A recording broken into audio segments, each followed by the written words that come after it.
یہ کہانی ہے ایک ایسے عالم دین کی جنہوں نے اپنی زندگی علم، تدریس اور آزادی کی جدوجہد کے نام کر دی۔ مولانا سید محمد عنایت اللہ 12 فروری 1910 کو تورو میں پیدا ہوئے۔ اب علامہ سید محمد عبدالجمیل رئیس الحفاظ کے فرزند تھے۔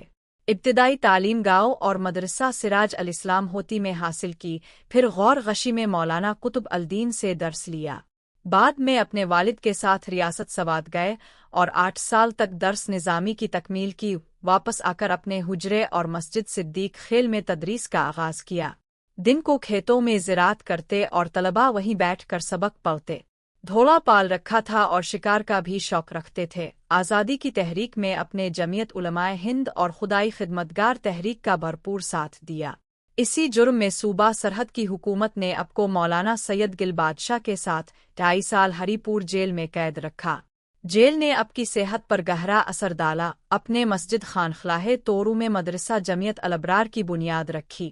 افغانستان کے مولوی محمد یونس خالص اور جندول کے مولانا ہارون الرشید اب کے نمایاں شاگرد تھے۔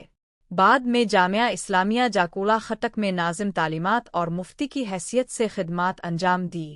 مردان میں مدرسہ عربیہ خاکسار منزل کے محتمم مقرر ہوئے اور درس قرآن کا آغاز کیا۔ مولانا سید محمد عنایت اللہ امن اور محبت کے داعی تھے۔